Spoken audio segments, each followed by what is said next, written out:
Hey guys, it's Sebastian. In this video, I'm going to walk through why most people fail when they start dropshipping. There's a lot of stuff that you can do wrong when you start dropshipping and a lot of stuff that I know a lot of beginners struggle with. So before we get into this, be sure to smash the like button and click subscribe below because I'm posting every single day. And also, I'm just going to show you guys results from my store for today. I'm at around $4,064. And then this month it is at $40,328. Now, revenue is cool and all, and you can see the dates right there. I was going to screen record that, but it'd be kind of hard. I post all of my revenue on my Instagram, so if you want to follow me, link in the description, you can see that. And then here's my ads manager for June 23rd to July 10th. I have around almost $3,000 spent, $2,933 spent, and it is $40,000 generated, but Facebook did not track all of the purchases on these ads. I don't really know why. I have a few ideas, but not really positive. So overall ROAS is probably around maybe like 14 or 13 for this store overall, because again, I started it on July 23rd or June 23rd, didn't get any sales, and now we're here. The ROAS is very healthy, profits are, but what do most people fail with? So the first mistake that I see a lot of people making is product selection.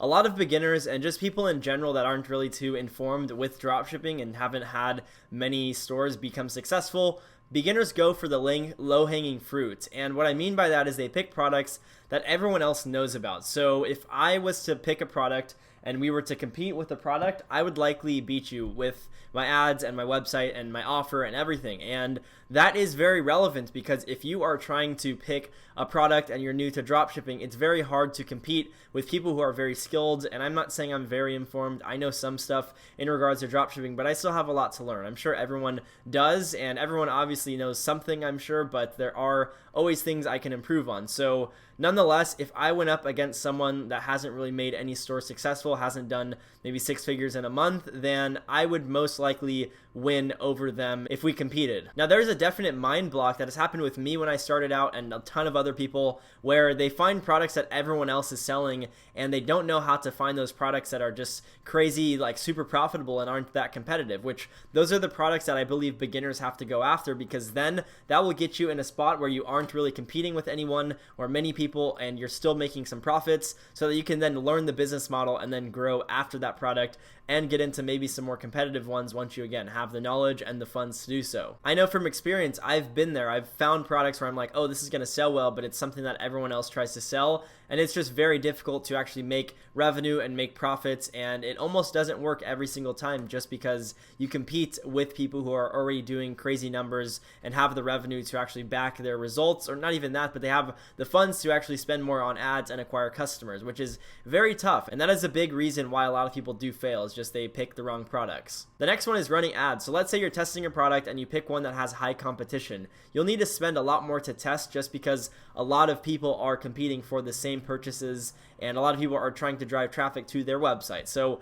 I like to say competition. I don't really use the term saturation. Saturation means it is topped out and no one will ever buy that product again. That is really not something that is ever going to happen with e-commerce, maybe with a fidget spinner, but even then, I'm sure people still to this day buy that product. So the issue is a lot of people run ads for a day or two and test one creative, and then if the ads flop or don't perform well, they turn them off, and then they just assume that the product is dead or doesn't really perform well or it's saturated, when the reality is you probably don't pick the right audiences. It's very difficult to go out and have no data with your product and pick the perfect audiences day one. It's very difficult to do so. So in the beginning, you're setting high expectations that are very unrealistic. Your main goal should just be testing the product and getting maybe 1 to 2 purchases in like 2 days or 3 days. And if not, testing new interests. You don't want to go out the product and put all this time into creating a website and then just turn it off and start again after 2 days if the product doesn't make sales. Because if you've done enough research, you know the product sells well. So generally speaking, it takes time to find out which interests and ad sets are going to work well and then which creatives are going to work well. It does take quite a bit of time to actually get there, and then once you hit that point, then you can become pretty profitable. The next thing is website creation. So I basically adjust my website every day, every other day, every few days, because I want to optimize it. So what I do is I have a call center and a call team, and then I have a live chat on my website and an email support line. So what I do is I compile all of the common questions and answer them on my landing page. So if I'm getting the question asked like, So if I'm selling these masks and I have the same question like, oh, what material are them? I'll basically just edit my product page and add the material in the title or the top of the description if it's that relevant of a question. The next thing is getting custom content for your product and your brand. So if you're trying to sell a highly competitive product, you need to have a face with your brand and you need to do something different than the competitors, or else you really won't have much different results. It'll be basically the same and you won't make sales. It'll be difficult. So how you can combat that is actually get some custom content, whether you have a friend, family member to film a video or pay someone on Fiverr to do so. You can do that and have some branded content on your website to then allow a second layer of trust on your website and then potentially convert more sales, which is something a lot of people don't really do in the dropshipping community, and I don't know why. It makes your brand look like a serious brand and actually takes it to the next level. So that is something that's big and a lot of people really don't do. The next thing is product pricing. So when I first started in dropshipping, I didn't really know how to price products properly, if I'm being honest. So I would just price them, and then if I didn't get sales, I would kind of drop the price until I finally got consistent sales. I even do that now to this day. So I have a brand that I'm running, has US inventory, and we were making tons of sales, and then the sales stopped coming in because of what's happening in the world. So I dropped the price a little, and now I'm getting consistent sales again. And I don't run ads for that site. It's all just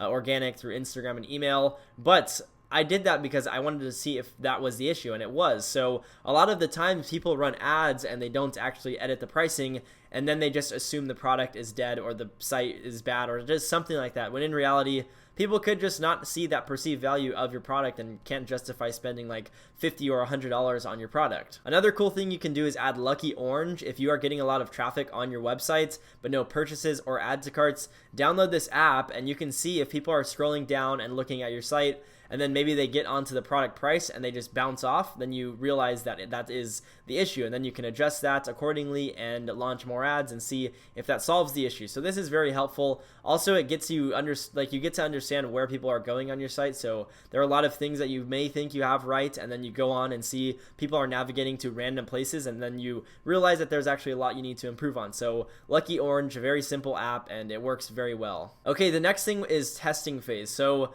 people have this mentality when they launch a product that I'm going to cross my fingers and hope that the product performs well.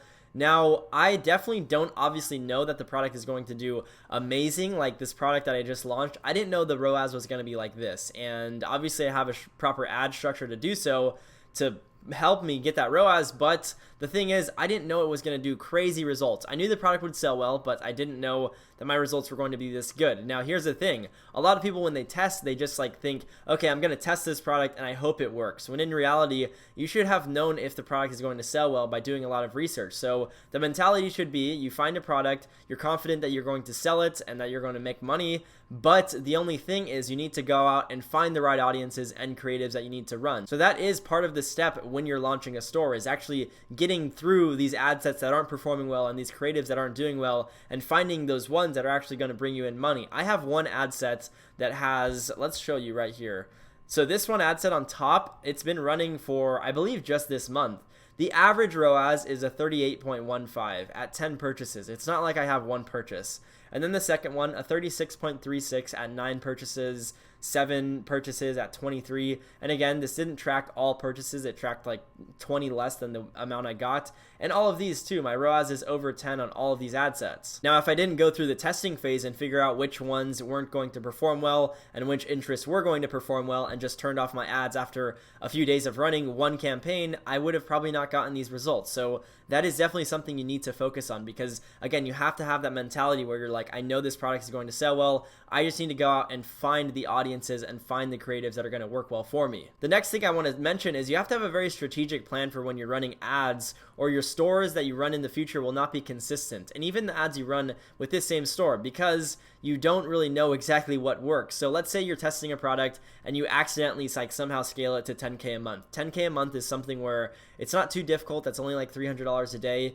which is very simple to do so. And once you hit that point, and then let's say the product dies down, you probably didn't know exactly what you were doing, which means the results are probably unlikely that's going to happen to another store, because you haven't came up with a consistent and very strategic strategy for your ads. So what I mean by this is you should develop a testing strategy where you launch one campaign at like $100 a day, run it for a few days, analyze your metrics. If the cost per click is below a certain price or a certain cost, then you turn ads off. If your click-through rate is above or below, or I would just say below a certain percentage for the ad creative, then you turn it off. Stuff like that will help you out long term, because then you will not have to put in emotion with your product and your ads. You'll just look at it and basically say, okay, these ads are performing well, I'll let them run, or they're not, the ads are too expensive, the cost per click is too expensive, I'm going to turn my ads off. Now, the last thing for testing phase is if you give up on a product, that basically just means that you didn't do enough work to actually find the proper audiences, find the proper landing page that you need it to have, and find the proper offer and creative. That is something